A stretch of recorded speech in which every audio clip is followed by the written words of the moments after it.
Welcome, traveler. We're glad you're here. Every story you hear is made with care and passion. If you enjoy it, please like, subscribe, and check out the other adventures waiting for you on our channel. Your support means the world. Thank you. The void erupted with light as another wormhole tore open the fabric of space, its edges pulsing with sickly blue energy. Commander Ilara Chen gripped the command rail of the TSV Defiance as the massive ship shuddered under enemy fire. Aegis alert! Spatial distortion detected, Grid Sector 17A, called out Lieutenant Reavers from the sensor station. 3 seconds to breach. All batteries, concentrate fire on those coordinates. Chen ordered, her voice steady despite the chaos around her. Intercept Protocol Theta. The Terran vessel's defense grid hummed to life, projecting a lattice of gravitational disruptors toward the predicted breach point. When the wormhole fully opened, disgorging an obsidian-hulled Xha'ar dreadnought, it encountered immediate resistance, the disruptors forcing the spatial tear to remain open just seconds longer than intended. Wormhole stabilized. They can't retreat, announced the tactical officer. All forward batteries, fire. Chen commanded. The Defiance unleashed its arsenal, joined by 2 other Terran cruisers. Streams of superheated plasma and quantum-tipped missiles converged on the trapped Xha'ar vessel. Its biomechanical hull, usually impervious to conventional weapons, couldn't withstand such concentrated firepower. The alien ship convulsed, black ichor spilling from ruptures in its carapace before it detonated in a silent, brilliant flash, but there was no time for celebration. 5 more wormholes were already forming around Vega Prime's orbital defense perimeter. Commander, called out Communications Officer Hale, the colony's shields are failing. Ground teams report Xha'ar drop pods breaching the atmosphere. Chen studied the tactical display, taking in the desperate situation with a practiced eye. The 7th Fleet, what remained of it, was scattered across Vega's defensive sphere. 23 Terran ships against what appeared to be an endless Xha'ar assault force.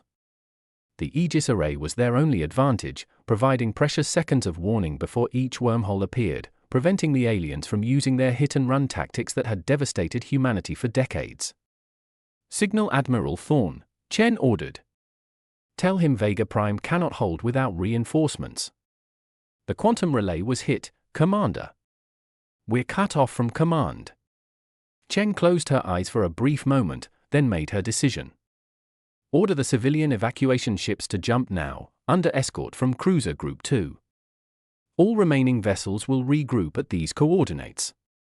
She traced a pattern on the display. We're going to create a funnel and draw the Xha'ar into the main Aegis disruption field. Her XO, Commander Reeves, looked at her with understanding. That puts the Defiance directly in their path.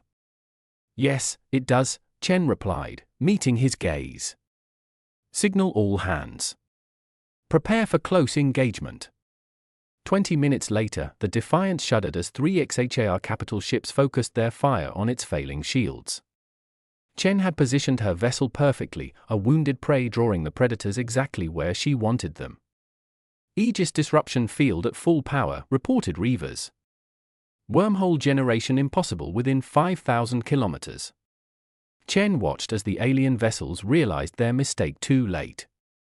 With their quick escape route blocked, they were suddenly vulnerable. The remaining Terran ships emerged from Vega's shadow, unleashing everything they had. All weapons free. For Earth and Ascendancy. Chen ordered. The space around Vega Prime became a storm of weapons fire. 2 of the Xha'ar ships were destroyed outright, their strange biomechanical forms rupturing under the assault. The 3rd, critically damaged, attempted to flee beyond the disruption field but was caught by the Defiance's last functional missile battery. As the final enemy vessel disintegrated, Chen received the casualty reports. 3 more Terran ships lost. Over 4,000 dead. But Vega Prime's main colony had been saved, its evacuation ship successfully jumping to safety. Commander, Hale called out, his voice hollow. Emergency transmission coming in from Proxima Centauri, Antares Bastion, and the Europa Gate. They're all under simultaneous attack. Chen stared at the tactical display, watching as red alerts flashed across 20 different star systems. the war had entered a new and terrible phase. "Get me any functioning quantum relay," she ordered quietly. "And prepare the ship for emergency jump. The Xha'ar won't give us time to mourn our dead." Dr. Kalin Voss had never imagined that humanity's first contact with alien intelligence would occur on a Tuesday afternoon while he was analyzing soil samples. The Proxima Centauri Research Outpost was humanity's first extrasolar scientific installation, established after the development of the Hawking-Chen hyperdrive made interstellar travel feasible.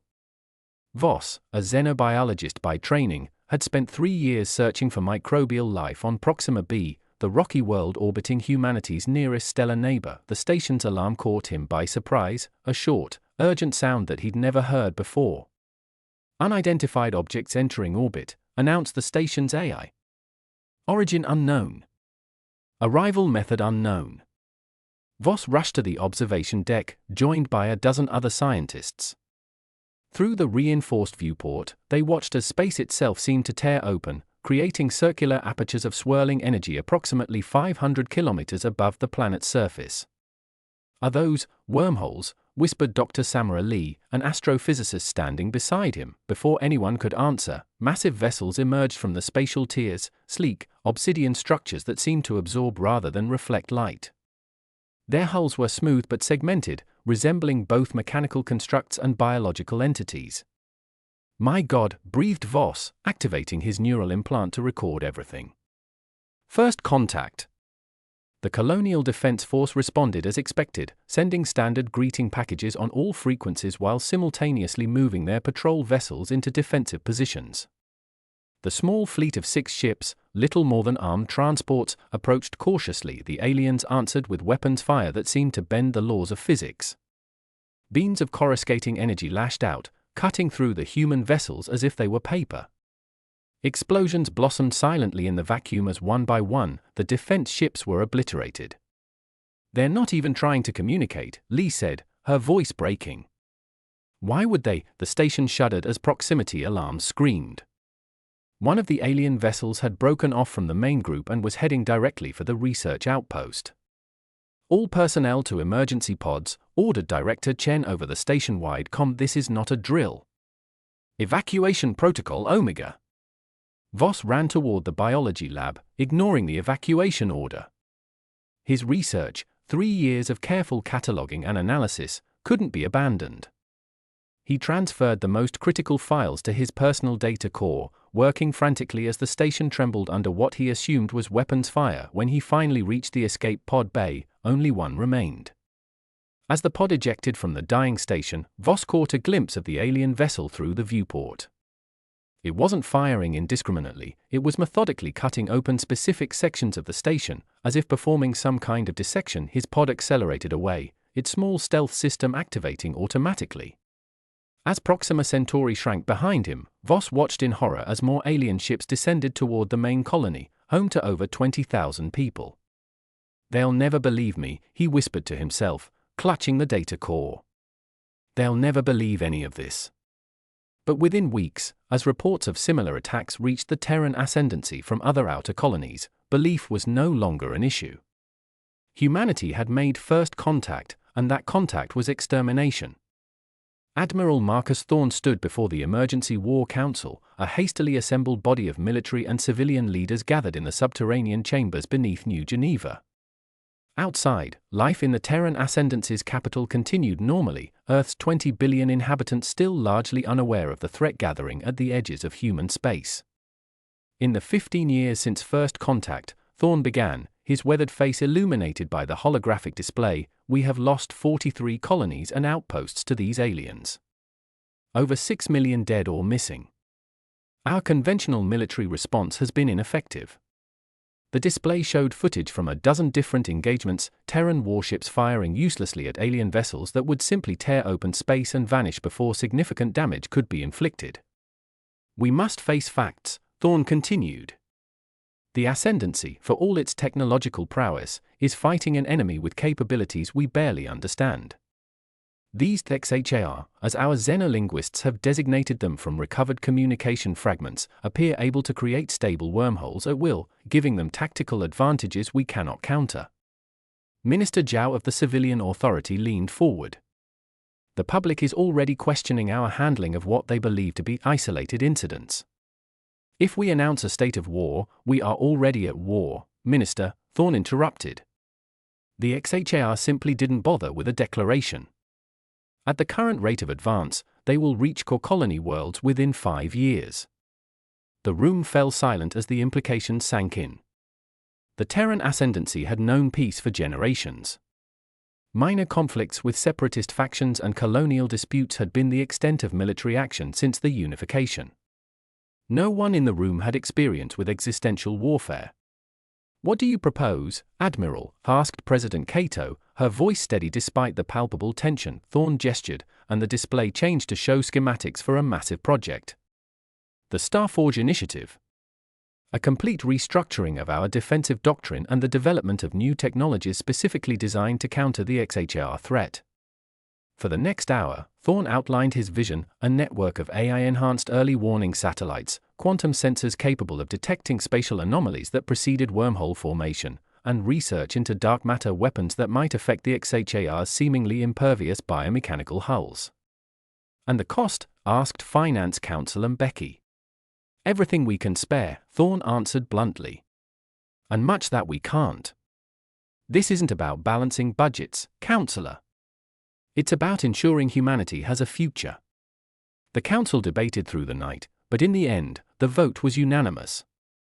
The Terran ascendancy would mobilize for total war for the first time in its history. 10 years later, Admiral Thorne stood on the bridge of the TSV Indomitable, watching as the first major Xha'ar fleet encountered the newly deployed Starforge defenses around the colony of New Titan. The quantum sensors worked as designed, detecting the gravitational anomalies that preceded wormhole formation. The warning gave the defense grid pressure seconds to target the breach points with experimental weapons. But it wasn't enough. Though some of the alien ships were damaged by the new dark matter projectors, most escaped through freshly opened wormholes. New Titan's outlying settlements were obliterated, its main habitation dome critically damaged. "Another partial failure," Thorne said quietly to his XO. "But not a complete one, sir," replied Commander Chen, a young officer who had distinguished herself in previous engagements. "We damaged 3 of their capital ships. That's more than we've ever accomplished before." Thorne nodded, taking small comfort in the achievement. "Have Dr. Voss's team analyze all sensor data? I want to know why the dark matter weapons affected some vessels but not others." As the Indomitable jumped away from the devastated colony, Thorne contemplated the bitter truth: after a decade of all-out war footing, the Terran ascendancy was still fundamentally reactive, responding to Xha'ar attacks instead of preventing them. Something had to change, or humanity would be fighting a losing battle of attrition against an enemy that seemed to have limitless resources and incomprehensible technology. Unknown to Thorne, that change was already taking form in a classified facility. On a rogue planet drifting between stars, where Dr. Kaelin Voss was pursuing a different approach to understanding and defeating the Xha'ar threat. "Subject 0 is responding to the neural interface," reported Dr. Lian Xiao, her eyes fixed on the biometric displays. "Consciousness patterns are stabilizing." Dr. Kaelin Voss nodded, trying to hide his anticipation. After 15 years of failure, Project Eclipse might finally be yielding results. The laboratory, buried deep beneath the surface of a rogue planet that drifted between stars, hummed with activity as dozens of scientists monitored the procedure. Subject 0 floated in a suspension tank filled with nutrient-rich amniotic fluid. Its form was unsettling, part human, part something else.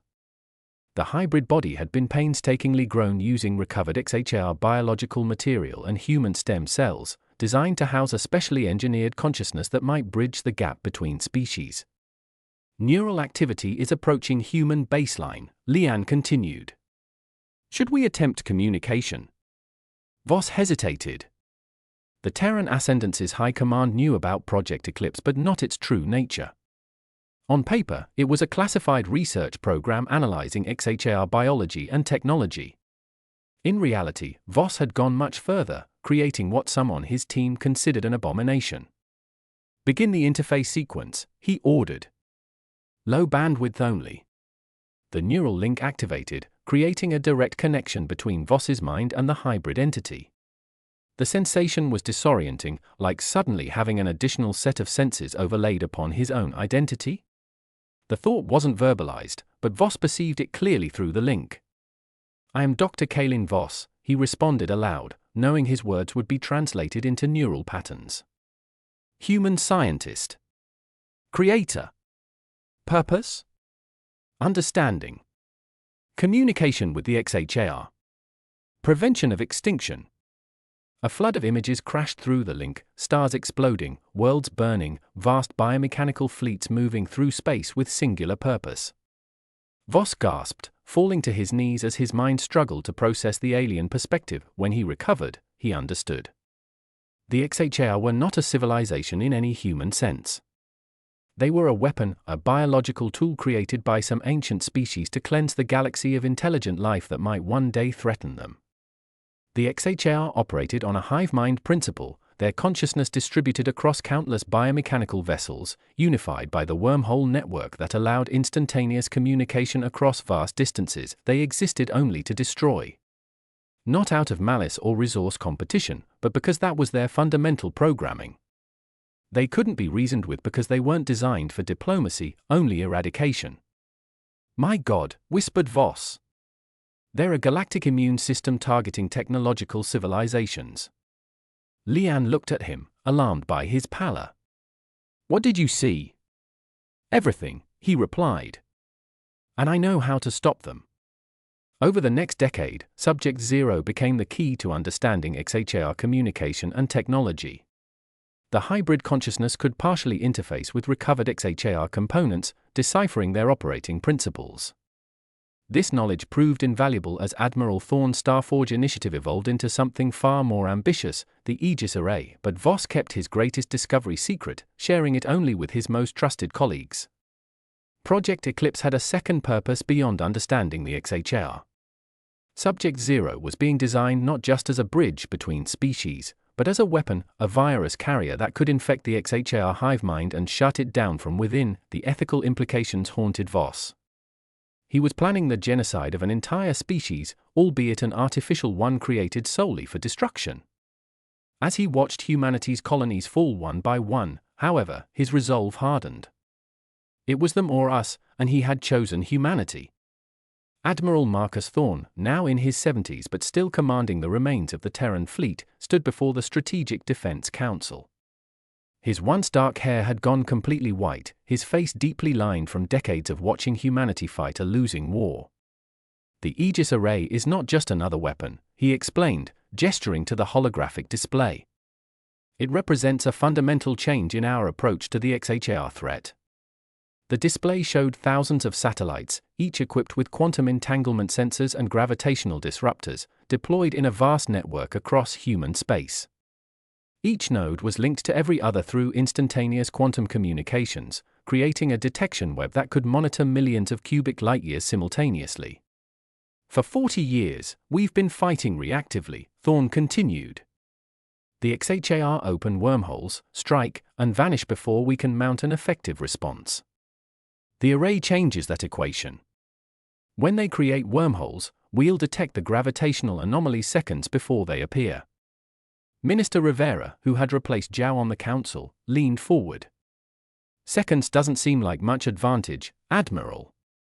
"In space combat, seconds are everything," Thorne replied. "More importantly, the disruptors can temporarily destabilize the wormholes, preventing quick escapes. For the first time, we can force the Xha'ar to stand and fight." The council members exchanged glances. After decades of devastating losses, the prospect of finally confronting their enemy directly was both terrifying and exhilarating. "The resources required are enormous," noted Councillor Becky. "Almost 40% of our remaining industrial capacity." "The alternative is extinction," Thorne said simply. "We've lost over 300 colonies. Earth is one of only 17 core worlds still untouched. If we don't change our strategy now, there won't be a human civilization left to defend." The vote was unanimous. Project Aegis would proceed with maximum priority. 10 years later, the array faced its first major test at Antares Bastion, a heavily fortified colony that served as humanity's primary military shipyard in the outer systems. When Xha'ar wormholes began forming at the system's edge, the array detected them 15 seconds before they fully materialized. Commander Ilara Chen, now captain of her own vessel, the TSV Defiance, received the Aegis alert and positioned her battle group accordingly. When the Xha'ar dreadnoughts emerged, they found Terran warships already locked onto their positions, weapons charged. As the aliens attempted to retreat through their wormholes, the array's disruptors activated, creating gravitational interference that prevented the spatial tiers from closing properly. Trapped, the Xha'ar vessels were forced into direct combat. The battle was brutal, 3 Terran ships lost for every Xha'ar vessel destroyed, but for the first time, humanity inflicted significant casualties on the enemy before they could escape. News of the victory spread rapidly through the remaining colonies, kindling hope that had been absent for generations. Admiral Thorn, watching the battle telemetry from his command center on Europa, allowed himself a brief moment of satisfaction. "Send my congratulations to Captain Chen," he told his communications officer. "And inform all fleet commanders, Aegis Protocol is now our standard operating procedure." The jubilation proved short-lived. Within months, the Xha'ar adapted their strategy, launching larger, more coordinated assaults against systems protected by the array.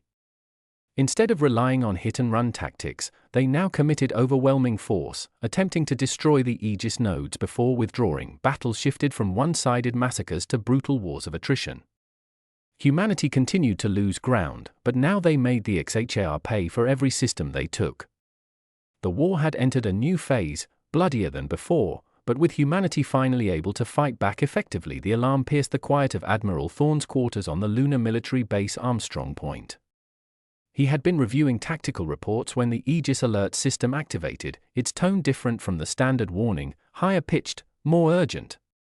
"Admiral," his AI assistant announced, "multiple supernode formations detected near Mars orbit. Anomaly count exceeding all previous engagements by factor of 10. Thorn felt his blood run cold. Supernodes, massive wormhole generators, had been deployed against outlying colonies before, but never in such numbers, and never so close to Earth. "Sound general quarters throughout the Sol system," he ordered, rushing to the command center. "All civilian vessels to designated shelter points. Deploy the home fleet in defensive formation Alpha." Armstrong Point transformed instantly from administrative headquarters to war footing as officers and crew rushed to battle stations. By the time Thorn reached the central command sphere, the strategic display was alight with alerts.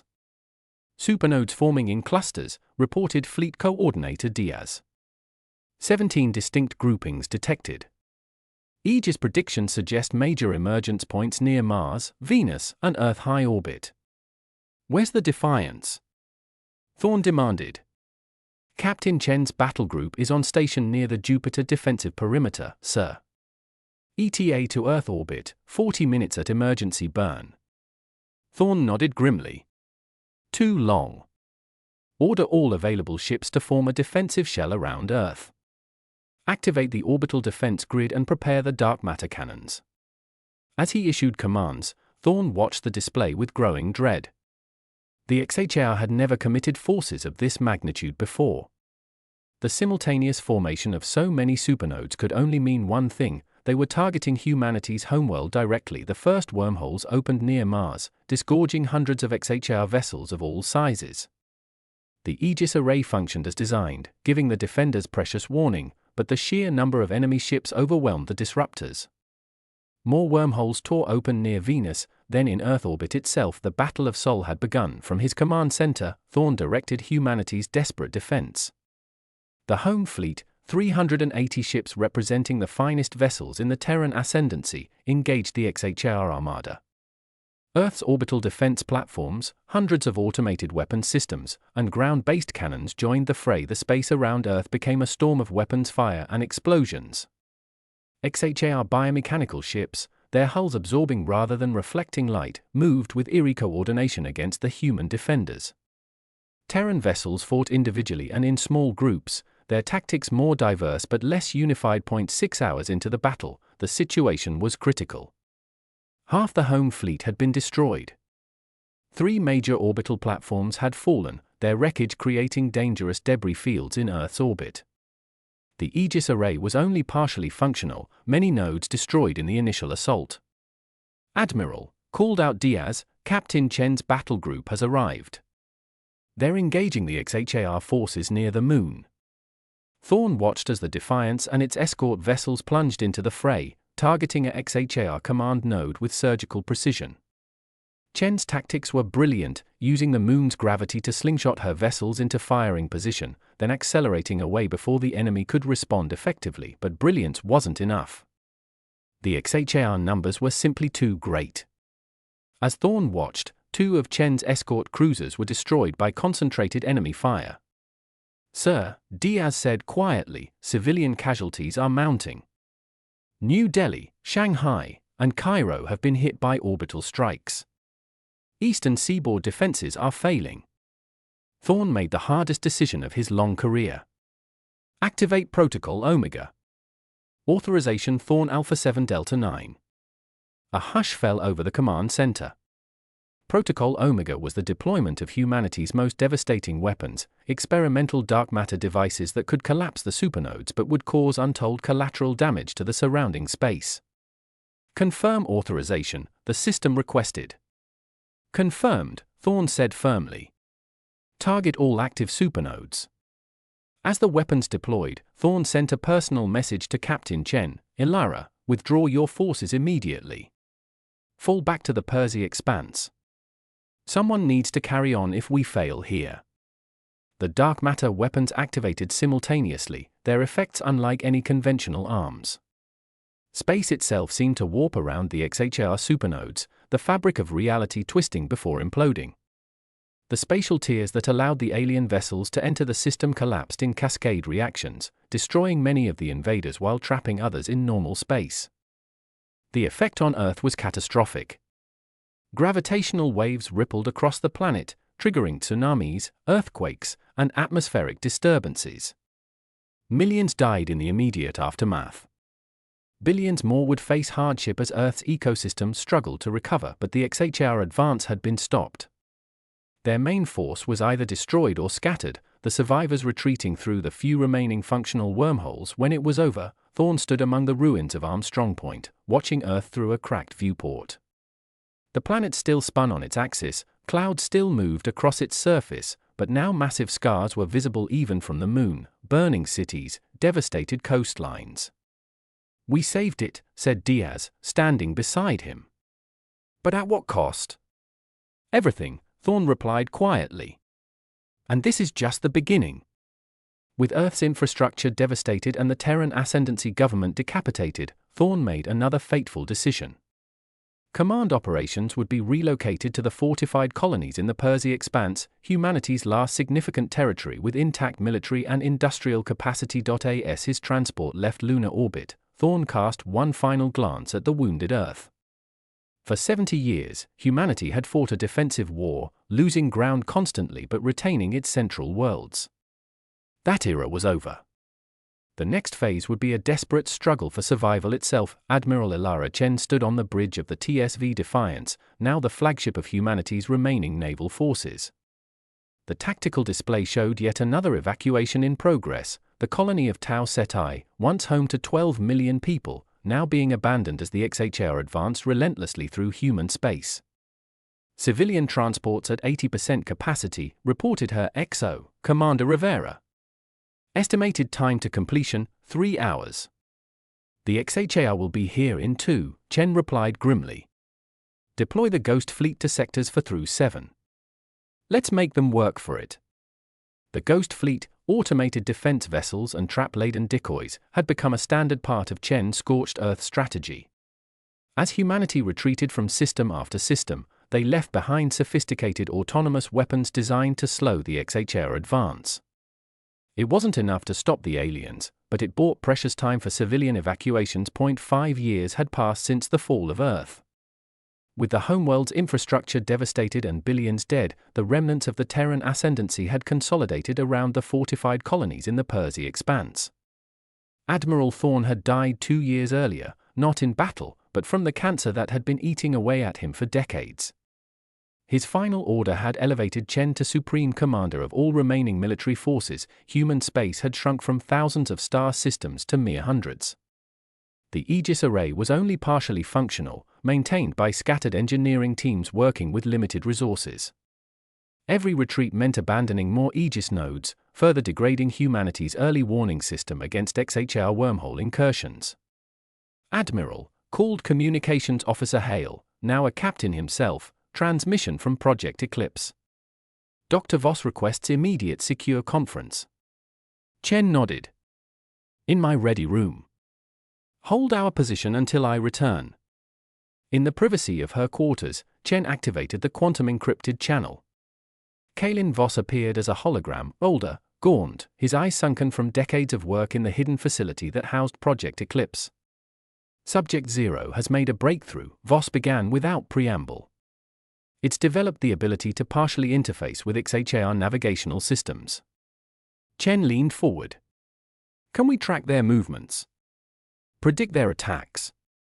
Better, Voss replied. 0 has discovered the Xha'ar's fatal flaw. Their hive mind requires constant synchronization through the wormhole network. The supernodes act as psychic relay points. If enough of them are destroyed simultaneously, the feedback could devastate their collective consciousness. We tried something similar at Earth, Chen pointed out. The dark matter weapons collapsed the supernodes but didn't stop the Xha'ar permanently. That was before we understood their communication architecture, Voss countered. 0 has mapped the hierarchical structure of their network. There's a primary node cluster, a central hub that coordinates all Xha'ar activities. If we can target that specifically, we might be able to cripple their entire force simultaneously. Chen considered the implications. Do we know where this cluster is located? Not yet. But 0 believes it can be lured out if the Xha'ar think we've discovered something critical, like the location of their creators. So we feed them false information, Chen mused. Exactly. But there's more. Voss hesitated. 0 wasn't just designed to understand the Xha'ar. I've engineered it to carry a specialized virus, a consciousness disruptor that can spread through their hive mind upon direct interface with a supernode. Chen stared at him, simultaneously horrified and impressed by Voss's foresight. You've been planning this for decades. Since the beginning, Voss admitted. I saw what they were in that first encounter, not a civilization but a weapon. The only ethical response to a weapon of extinction is a countermeasure. After the transmission ended, Chen returned to the bridge, her mind racing with possibilities. For the first time in her military career, she allowed herself to contemplate not just survival, but victory. New orders, she announced. Once the evacuation is complete, set course for the Percy Expanse. It's time to gather what remains of our forces. For what purpose, Admiral? Asked Rivera. Chen's expression hardened. To end this war, one way or another. Over the next 5 years, Chen implemented what military historians would later call the Percy Gambit, a strategy that appeared to be a final consolidation of human forces but was actually an elaborate trap. Using Subject 0's ability to mimic Xha'ar communications, they planted false information suggesting that humanity had discovered the location of the Xha'ar homeworld or control center. The bait was taken. Xha'ar attacks on outlying systems decreased as they began massing their forces for a final push against the Percy Expanse strongholds.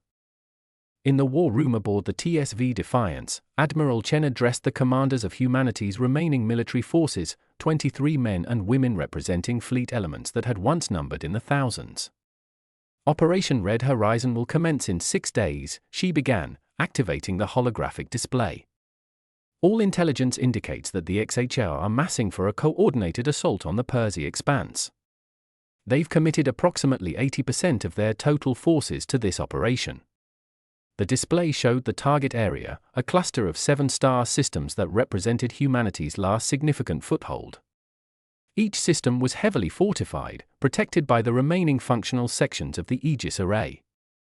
Our strategy is simple but requires perfect execution, Chen continued. When the Xha'ar commit their main fleet, we will not defend conventionally. Instead, we will draw them into this region of space. The display highlighted an area near the gas giant Percy 4. All Aegis nodes have been repositioned to create a maximally effective disruption field in this zone. Begging your pardon, Admiral, interrupted Captain Reeves, but that positioning leaves our civilian centers vulnerable. All civilians have been evacuated to these hardened shelters, Chen replied, indicating several moons and asteroid bases. This isn't about protecting territory anymore, Captain. It's about ending the war. For the next hour, Chen detailed the most ambitious military operation in human history. Every remaining ship, weapon, and soldier would be deployed. Civilian vessels had been retrofitted into combat units. The last functional Aegis nodes were concentrated in the expanse, creating a web that would detect and destabilize Xha'ar wormholes with unprecedented efficiency. And the payload? Asked Fleet Commander Ortiz. Chen nodded to Dr. Voss, who had joined the War Council for the first time. The scientist stood, his thin frame belying the determination in his voice. Subject 0 has been prepared for its final mission, Voss explained. It will be transported aboard a specially modified stealth vessel directly to the Xha'ar primary supernode cluster. Upon interface, 0 will upload a consciousness-disrupting virus designed to spread through their hive mind while simultaneously triggering a chain reaction in the supernode's power systems. And the chances of success? Asked Commander Rivera. The virus has been tested on isolated Xha'ar components with promising results, Voss replied cautiously. But a complete system shutdown? I estimate 60% probability, assuming 0 can establish a full interface before being detected. Which means we need to create one hell of a distraction, Chen added. That's where the rest of the fleet comes in. As the commanders dispersed to prepare their forces, Voss remained behind with Chen. Elara, he said quietly, using her first name for the first time in decades of collaboration, there's something I didn't mention to the others. Subject 0 must establish a direct neural link with the Xha'ar network. The feedback will destroy its consciousness entirely. Chen studied the scientist's face. It knows this? Yes. It was designed for this purpose, to understand the enemy well enough to destroy them, even at the cost of itself. Chen nodded slowly. Then it's a soldier, like the rest of us. We all accepted similar terms when this war began. The preparations continued for 3 more years as humanity gathered its remaining strength. Shipyards in the hidden reaches of the Percy expanse worked ceaselessly, constructing vessels designed for a single, final battle. Training simulators ran day and night as pilots and crews prepared for combat scenarios based on decades of hard-earned data. Throughout human space, the word spread quietly, the Xha'ar would be met with humanity's last, best effort. There would be no retreat from the Percy expanse. Victory or extinction awaited. Our Admiral Chen stood on the bridge of the Defiance, watching as reality tore open before her.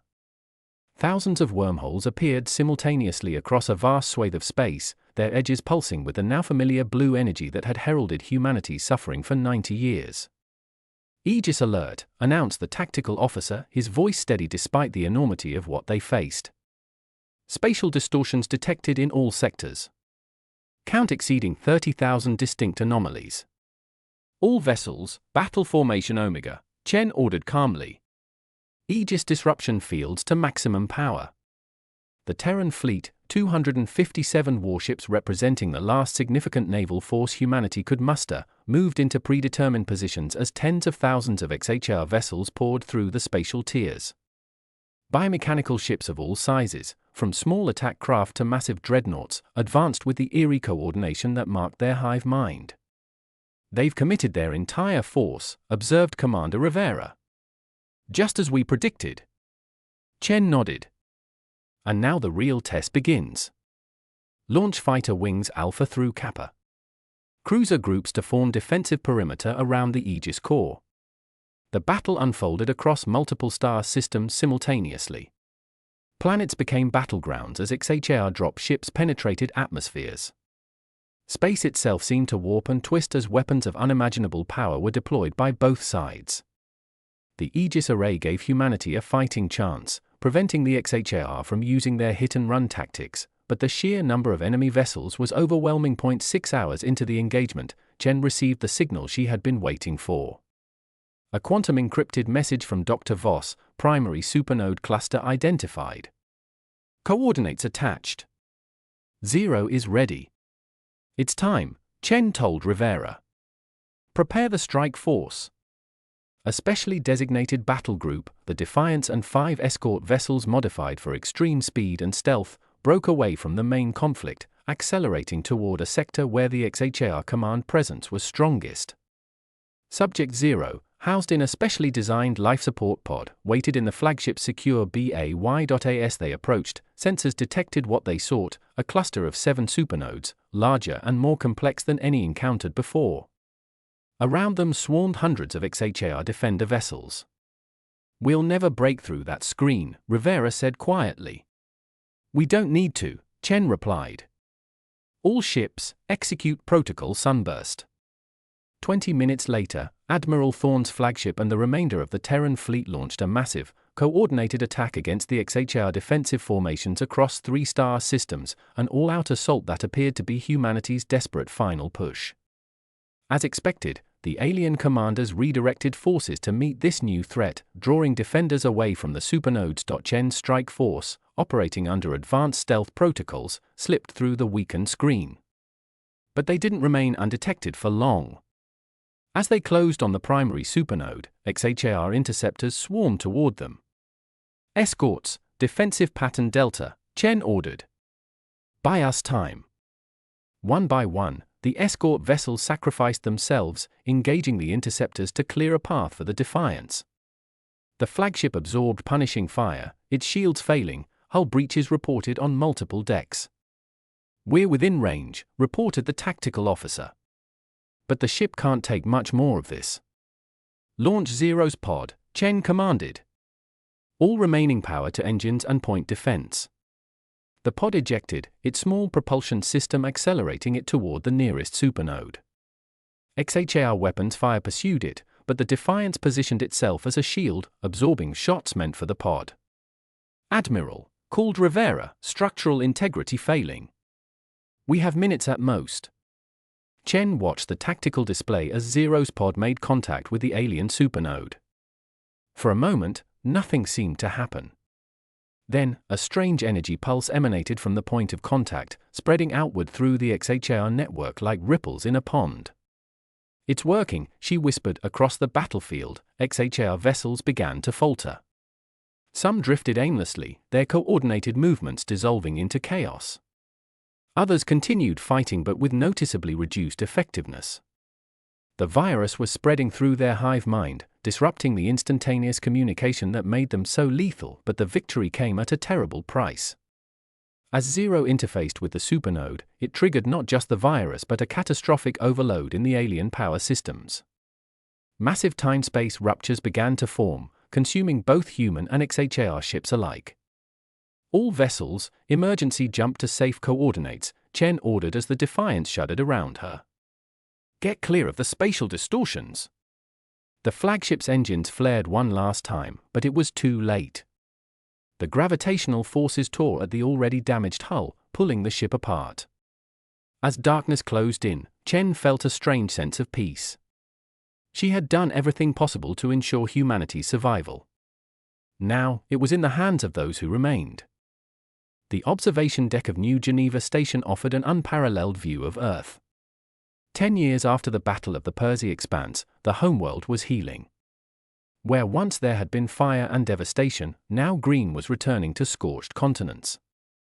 The oceans, purged of radiation by specialized nanites, once again teemed with life. Fleet Commander Rivera, now Admiral Rivera, stood beside Dr. Kalin Voss, both men silent as they watched the planet turn slowly beneath them. "The memorial ceremony begins in an hour," Rivera said eventually. "They're expecting you to speak." Voss nodded absently, his attention focused on a small data crystal in his palm. "I never expected to survive this long," he admitted. "When I started Project Eclipse 90 years ago, I assumed I'd be long dead before seeing its conclusion." "None of us expected to survive," Rivera replied. "That was the miracle of it." The battle had ended with mutual devastation. The Xha'ar fleet was annihilated as Zero's virus spread through their hive mind, leaving their ships lifeless husks. But humanity's forces were also decimated. The Terran ascendancy officially collapsed, with only scattered colonies and outposts remaining, yet unlike in previous conflicts, the aftermath contained seeds of hope. Earth, though scarred, began to recover. Scattered human colonies that were thought lost began to re-establish contact. Admiral Chen, one of the few high-ranking survivors, had led efforts to rebuild a different kind of interstellar community before her death 5 years earlier, one based not on military might but on mutual support and resilience. "Have you decoded it yet?" Rivera asked, gesturing to the crystal. "Partially," Voss replied. When Zero interfaced with the Xha'ar network, fragments of its consciousness were transmitted back through the Aegis network before the end. This crystal contains not just knowledge of the Xha'ar, but insights into the ancient species that created them. The architects, Rivera said thoughtfully. Yes. According to these fragments, they retreated to intergalactic space millions of years ago, leaving their weapons behind to cleanse the galaxy periodically.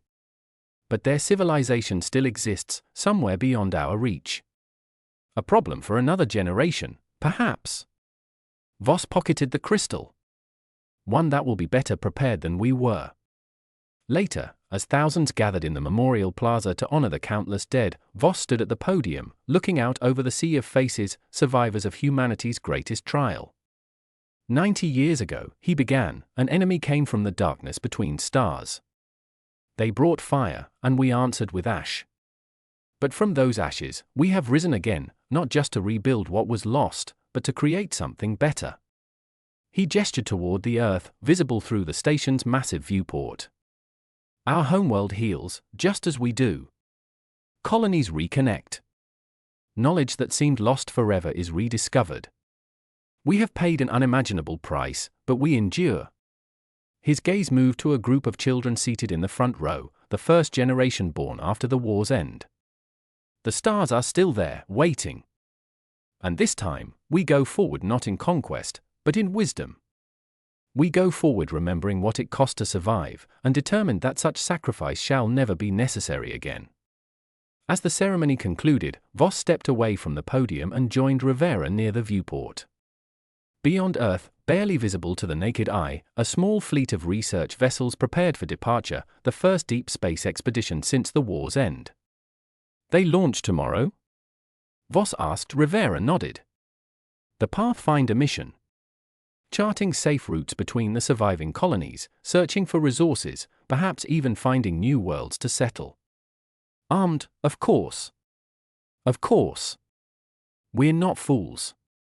But their primary mission is exploration, not warfare." Voss smiled faintly. Chen would have approved. She always said that if we survived, we'd need to build something worth the cost. As night fell over New Geneva Station, lights began to appear across Earth's surface, cities being rebuilt, communities reconnecting. Humanity had faced extinction and emerged scarred but unbroken. The war of 100 years had ended not with conquest, but with a chance to begin anew. In the darkness between stars, the wormholes remained silent.